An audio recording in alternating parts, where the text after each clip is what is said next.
नमस्कार। SN audio classes में आपका स्वागत है। आशा है आप सब अच्छे होंगे। तो आज की श्रृंखला की शुरुआत करते हुए हम सुनेंगे निर्मल वर्मा द्वारा रचित कहानी अंतर।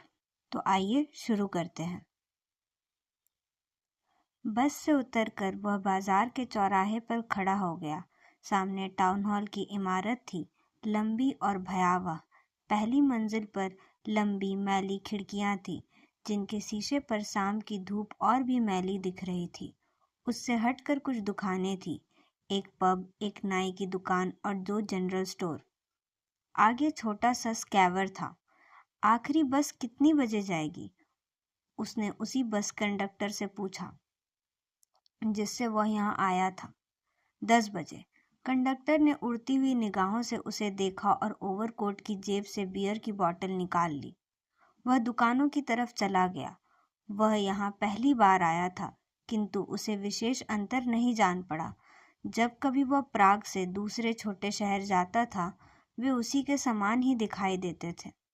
टाउन हॉल, चर्च और बीच में स्कैवर और खाली सा उनीदापन।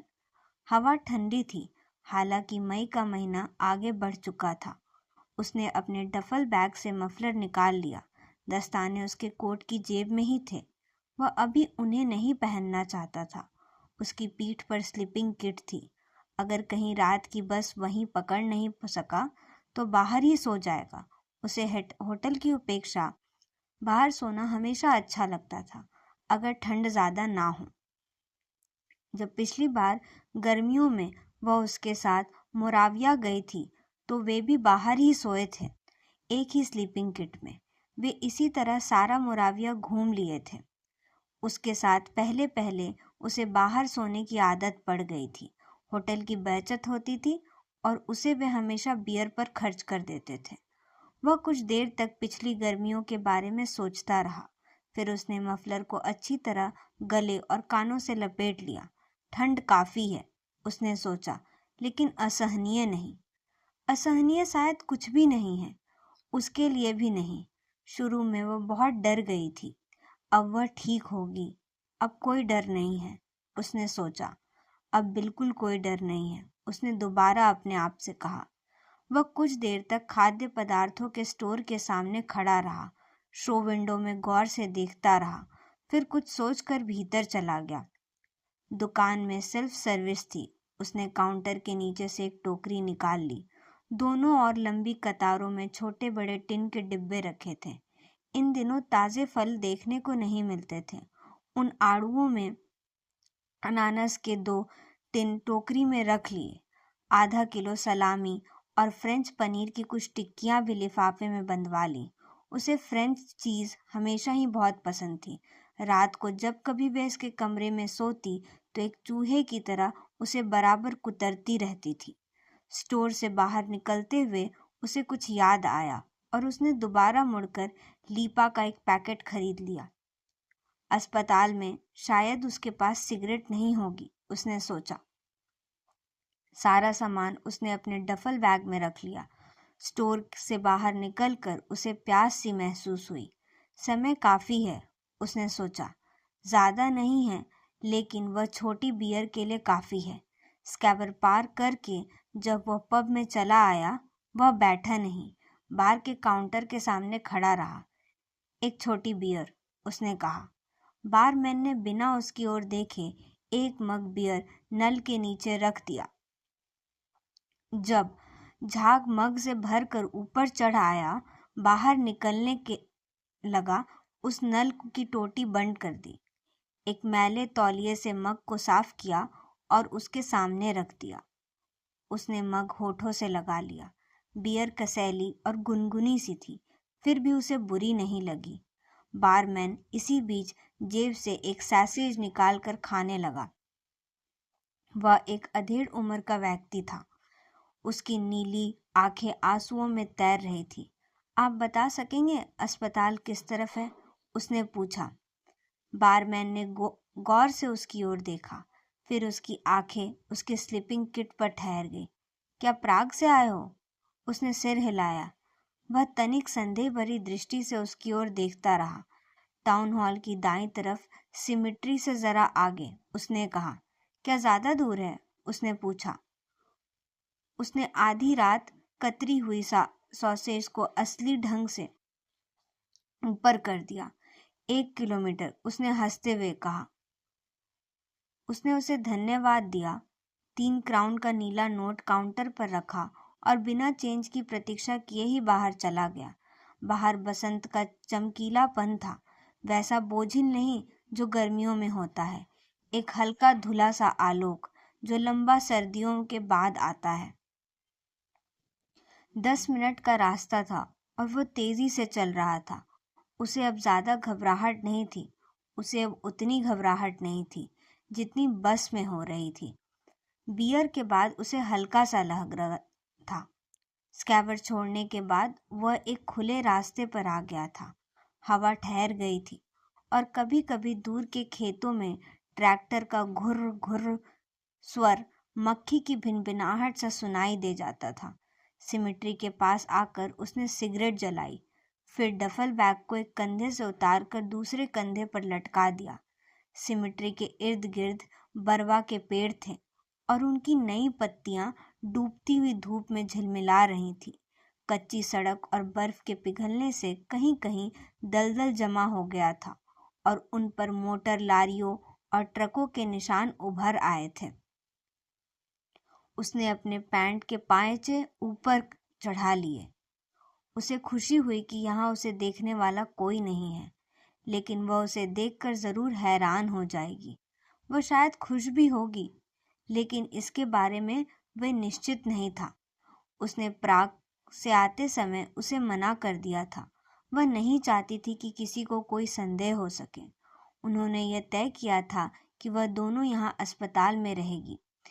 बाद में जब वह वापस प्राग आएगी तो किसी को भी कुछ पता नहीं चलेगा। अस्पताल के गेट के सामने वह रुक गया। छोटी सी पहाड़ी के ऊपर उसकी इमारत किसी कॉलेज हॉस्टल की तरह दिखाई दे रही थी, उतनी ही आत्मीय और निर्दोष। अस्पताल की इमारतों में अक्सर जो ठिठुरता हुआ नंगापन होता है, वह उसमें बिल्कुल नहीं थी। उसने अपनी पैंट के पायचे नीचे की ओर मोड़ दिए और दरवाज़ा खोलकर भीतर चला गया। सामने एक लंबा कॉरिडोर था, बीच बीच में फूलों के गमले रखे थे। साफ सुथरे फर्श पर कॉरिडोर के खंभों की टेढ़ी छायाएं धूप में खिंच आई थी, जिनके पास उसे एक बड़ा सा डेस्क दिखाई दिया। ऊपर रिसेप्शन का साइन बोर्ड लगा था। उसके पीछे एक स्त्री नर्स की पोशाक में बैठी थी। वह अखबार पढ़ रही थी। उसका चेहरा नहीं देखा जा सकता था।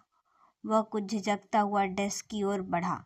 नर्स ने बराबर से सिर उठाकर उसकी ओर देखा। किससे मिलना चाहते हैं? उसने नाम बताया।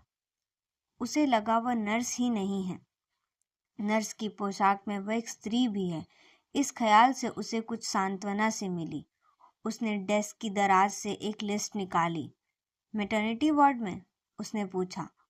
वह क्षण तक असमंजस में खड़ा रहा, फिर उसने माथे का पसीना पूछा। मुझे यह नहीं मालूम, मैं पहली बार यहाँ आया हूँ। क्या आप लिस्ट में देख सकती हैं? उसने कहा। हालांकि ये कहने की कोई ज़रूरत नहीं थी, वह पहले से ही लिस्ट देख रही थी।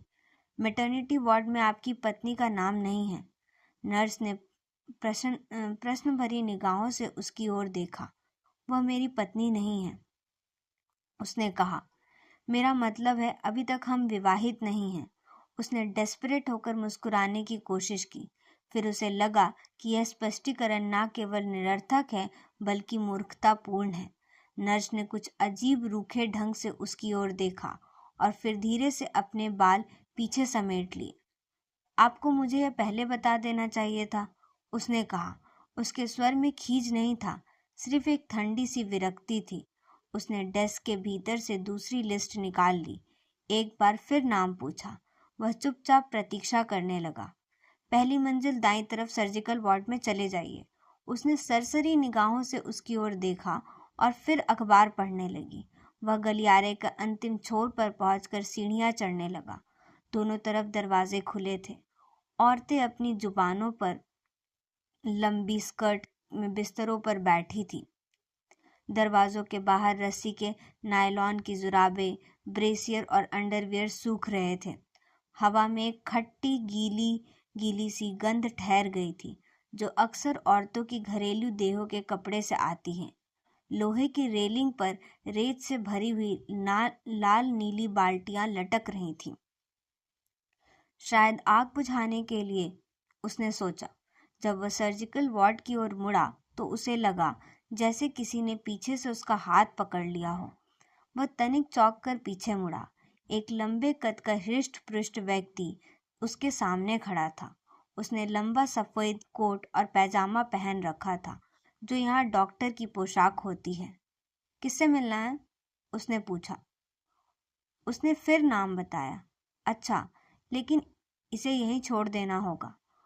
उसने अंगूठे से उसके स्लीपिंग किट की ओर इशारा किया।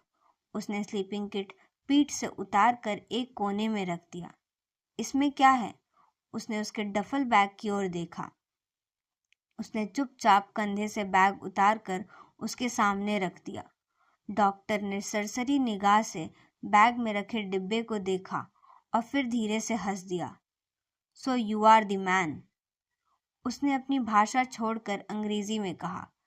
क्या मतलब? कुछ नहीं, वह फिर अपनी भाषा पर उतर आया। बेड नंबर 27, सिर्फ आधे घंटे। वह अभी बहुत कमज़ोर है, उसने रूखे व्यावसायिक स्वर में कहा। तुम भीतर जा सकते हो। लेकिन उसके बाद वह तुरंत भीतर नहीं जा सका। कुछ देर तक वह डफल बैग को बच्चों की तरह दोनों हाथों में लेकर खड़ा रहा।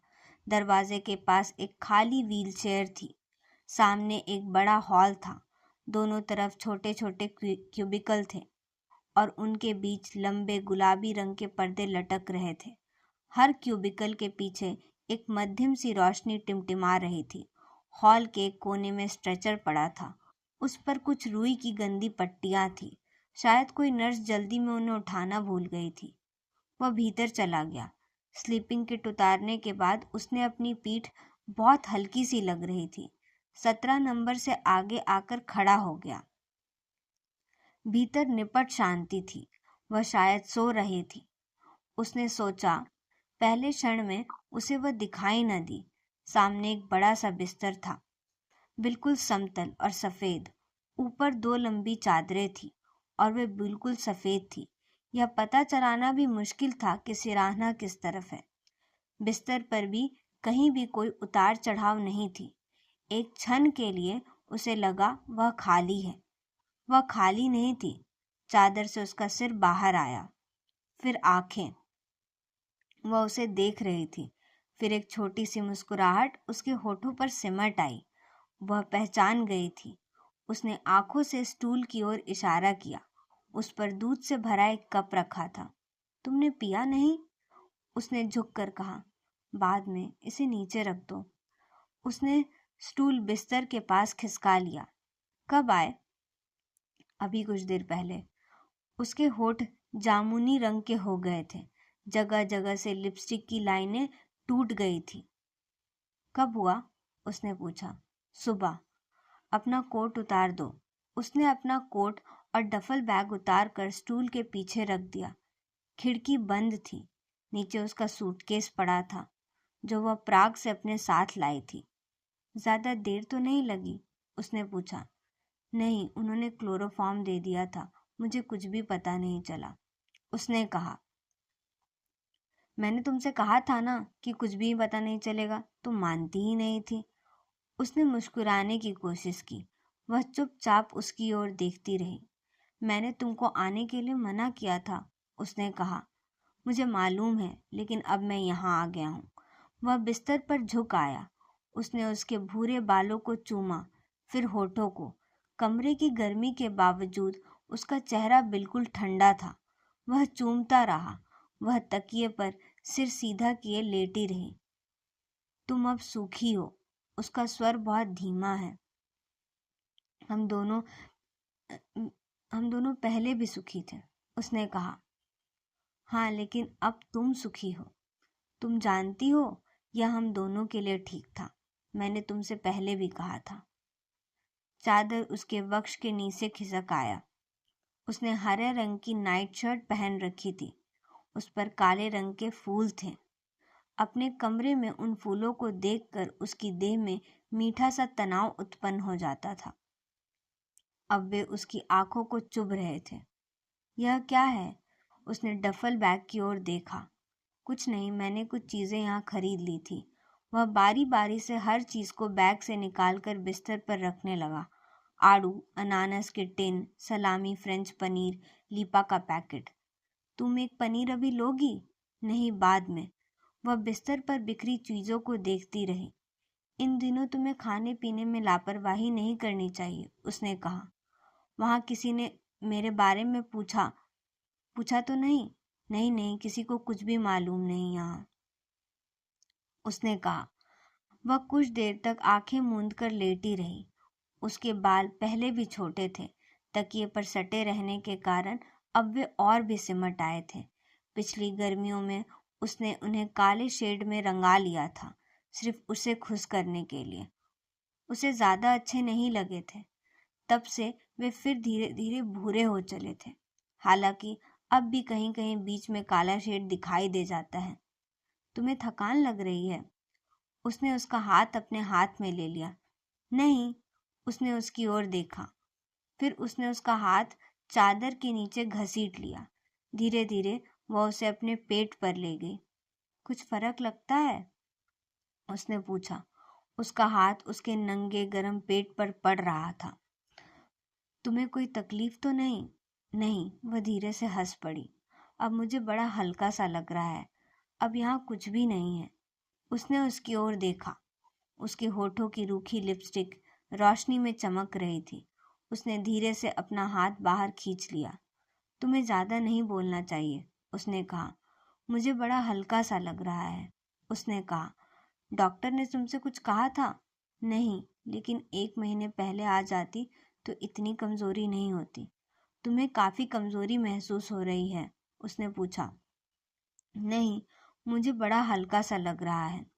मैंने तुमसे पहले भी जल्दी आने के लिए कहा था, लेकिन तुम टालती रही। तुम तो हर बात पहले से ही ठीक कहते हो, उसने कहा। वह चुप रहा और दूसरी ओर देखने लगा। तुमने बुरा मान लिया? वह कुहनी के सहारे बैठकर उसकी ओर देखने लगा।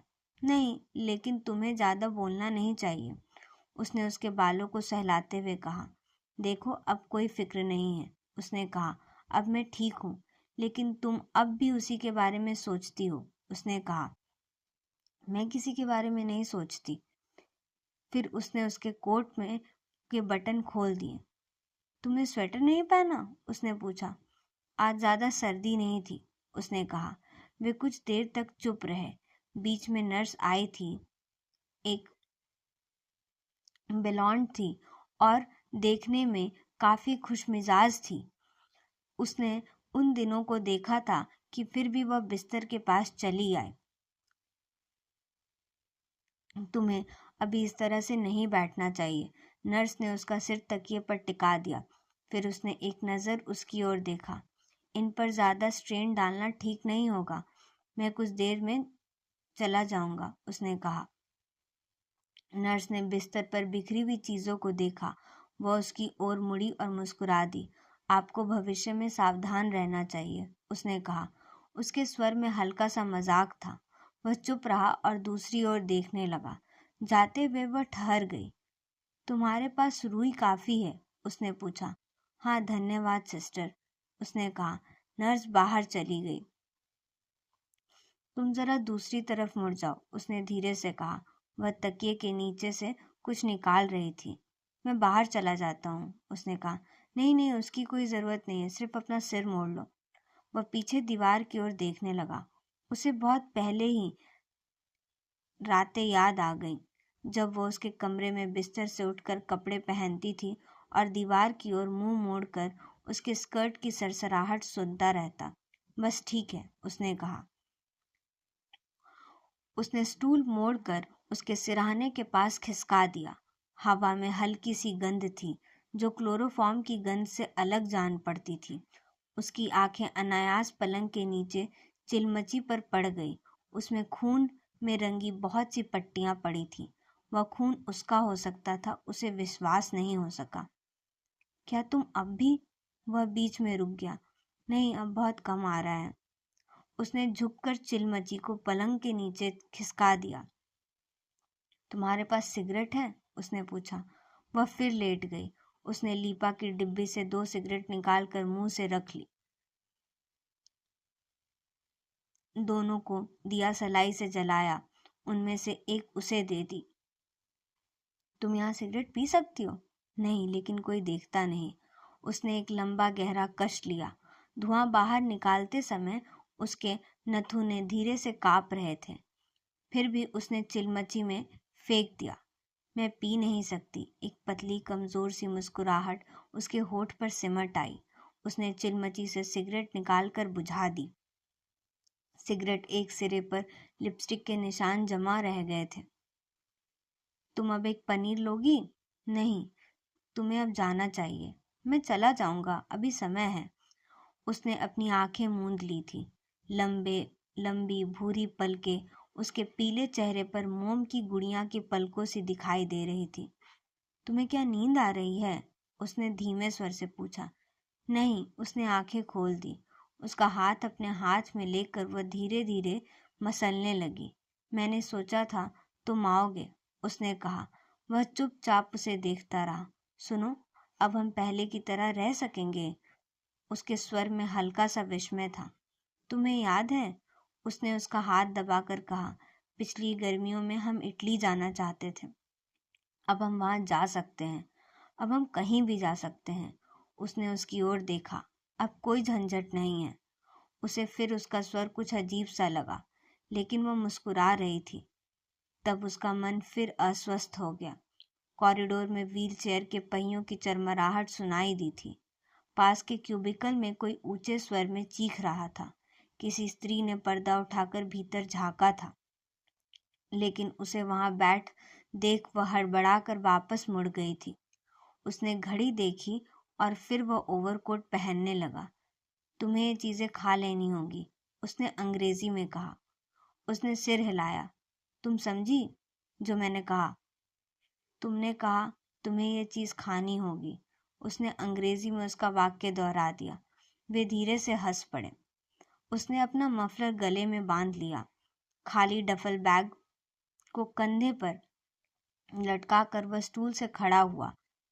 तुम कब जाओगे?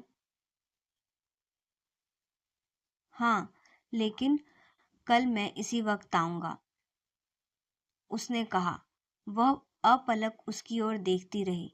इधर आओ, उसने कहा। वह सिरहाने के पास झुका। उसने अपनी देह से चादर हटा दी और दोनों हाथों से उसका चेहरा अपने वक्ष पर खींच लिया। कोई आ जाएगा, उसने धीरे से कहा। आ जाने दो, उसने कहा। कुछ देर बाद जब वह बाहर आया, बसंत की रात झुक आई थी। हवा में धरती की सौंधी सी गंध का आभास था। उसने निश्चिंत होकर ठंडी ताज़ी हवा में सांस ली। अस्पताल से के उस तंग, जरूरत से ज्यादा गर्म क्यूबिकल के बाद उसे बाहर का खुलापन बहुत सुखद प्रतीत हो रहा था। उसने घड़ी देखी। अभी 10 मिनट बाकी थे। उसे हल्की सी खुशी हुई कि वह प्राग जाने से पहले एक बियर पी सकेगा। कुछ देर तक वह पलंग पर आंखें मूंदी लेटी रही। जब उसे निश्चय हो गया कि वह अस्पताल से दूर जा चुका है, तो वह धीरे से उठी, खिड़की खोली। बाहर अंधेरे में उस छोटे से शहर की बत्तियां जगमगा रही थी। उसे प्राग से अपने हॉस्टल का कमरा याद हो आया। वह सिर्फ 2 दिन पहले उसे छोड़कर आई थी, लेकिन उसे लग रहा था जैसे तब से एक लंबी मुद्दत गुजर गई है। वह कुछ देर तक वहीं निश्चल खड़ी रही। मैटरनिटी वार्ड से किसी बच्चे की रिरियाने की आवाज़ सुनाई दी। फिर सब खामोश हो गया। वह चुपचाप बिस्तर के पास चली गई। अपने सूटकेस से एक पुराना तौलिया निकाला। फिर उसने करीने से उन सब चीज़ों को लपेटा जो वह उसके लिए छोड़ गया था। खिड़की के पास आकर उसने उन्हें बाहर अंधेरे में फेंक दिया। जब वह वापस अपने बिस्तर के पास आई तो उसका सिर चकराने लगा। स्टूल पर लीपा का पैकेट अब भी पड़ा था। उसने एक सिगरेट सुलगाई, लेकिन उसे उसका स्वाद फिर अजीब सा लगा। उसे फर्श पर बुझाकर वहीं पलंग पर लेट गई। एक छोटा सा गर्म आंसू उसकी आंखों में बहता हुआ उसके बालों को में खो गया, किंतु पता नहीं चला। वह आराम से सो रही थी। तो आपने सुना, ये थी निर्मल वर्मा की कहानी अंतर। उम्मीद है आप सबको पसंद आया होगा। हम जल्द ही लौटेंगे दूसरी कहानी के साथ, जिसका शीर्षक होगा माया दर्पण। धन्यवाद।